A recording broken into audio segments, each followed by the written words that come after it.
ذرا جگر کو تھام کر 20 سال سے قید و بند کی سختیاں سہنے والی اور ظلم و ستم سہنے والی ایک بہن کی دوسری بہن سے ملاقات کا منظر سنتے جائیے. جو اہل دل ہوں گے ان کے کلیجے شک ہو جائیں گے. ڈاکٹر فوزیہ صدیقی کی ڈاکٹر عافیہ صدیقی سے 20 سال بعد ملاقات ہوئی ہے، اور ملاقات کا حال کچھ یوں ہے کہ 20 سال کے بعد جب بہن اپنی بہن سے ملاقات کے لیے جاتی ہے تو دل میں یہ ارمان تھا کہ اسے گلے لگا کر اس پہ گزرنے والی سختیوں کے بارے میں پوچھوں گی کہ اس نے 20 سال کی یہ تمام اذیتیں کیسے برداشت کی. لیکن ظلم و ستم کی انتہا دیکھیے کہ دونوں بہنوں کے بیچ ایک موٹے شیشے کی دیوار حائل ہو گئی. وہ شیشے کی دیوار ان کے لیے ایک دیوار چین ثابت ہوئی. 20 سال کی طویل جدائی، آپ صرف اس جگہ پہ خود کو رکھ کر محسوس کریں کہ ایک بہن سے آپ کی ملاقات ہونی ہے اور 20 سال ہو گئے ہیں اسے ظلم و ستم سہتے ہوئے.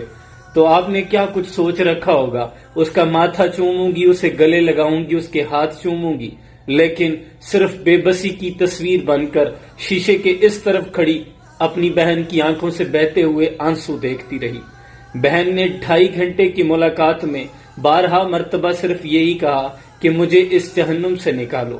فوزیہ صدیقی کے مطابق ڈاکٹر عافیہ صدیقی کے سامنے والے 4 دانت توڑ دیے گئے ہیں. اس کے ماتھے پر زخموں کے نشان تھے. سر پہ چوٹ لگنے کی وجہ سے قوت سماعت بھی بہت کم رہ گئی ہے. 2.5 گھنٹے کی اپنی روداد سناتے ہوئے عافیہ صدیقی نے 12 مرتبہ بہن سے پوچھا کہ میرے بچوں کا کیا حال ہے، مجھے امی بہت یاد آتی ہیں. جبکہ عافیہ صدیقی جانتی نہیں کہ ماں اس کے انتظار کے صدمے سہتی ہوئی اپنے خالق حقیقی کو پیاری ہو گئی ہے. ڈاکٹر فوزیہ صدیقی کو یہ تک اجازت نہ دی گئی کہ عافیہ صدیقی کو اس کے بچوں کی تصاویر دکھا سکے، اس کی ماں کی تصویر دکھا سکے.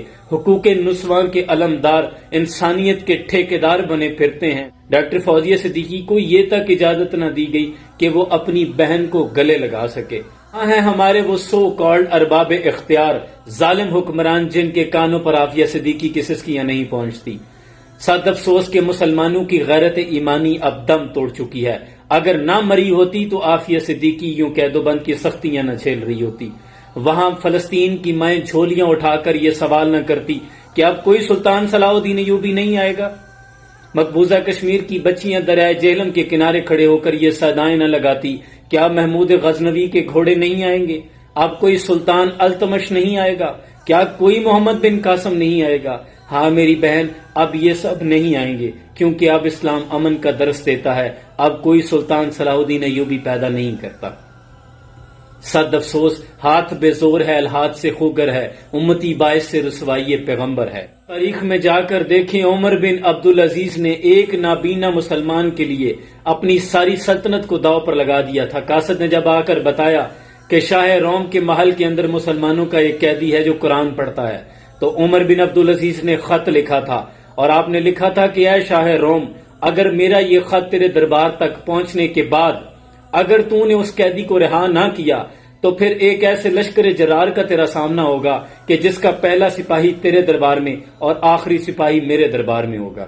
حضرت خالد ابن ولید نے رومن امپائر کے سامنے چند ہزار کا لشکر اتار کر اور امام حسین نے کربلا کے اندر مٹھی بھر لوگوں کے ساتھ یہ پیغام دیا تھا کہ مسلمان یہ نہیں کہتے کہ ہماری اکانومی کمزور ہے.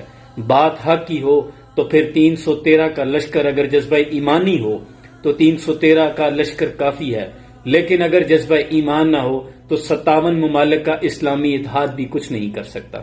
آقا مصطفیٰ صلی اللہ علیہ وسلم نے صرف ایک خاتون کی عزت پر ہاتھ ڈالنے کی وجہ سے پورے بنو قینقاع قبیلے کو نکال دیا تھا کہ تم نے عورت کی عزت پہ ہاتھ ڈالا ہے. لیکن اب ہماری غیرت ایمانی ختم ہو چکی ہے.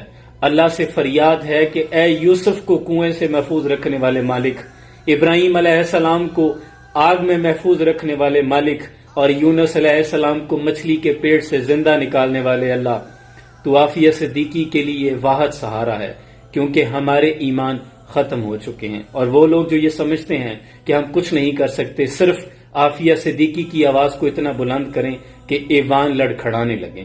اس کے نام کو اتنا پکارو، اتنا ٹرینڈ بناؤ. اس کو فضول ٹرینڈ تو بناتے ہو، یہ بھی ایک ٹرینڈ بناؤ کہ ہمیں اس کی آزادی چاہیے.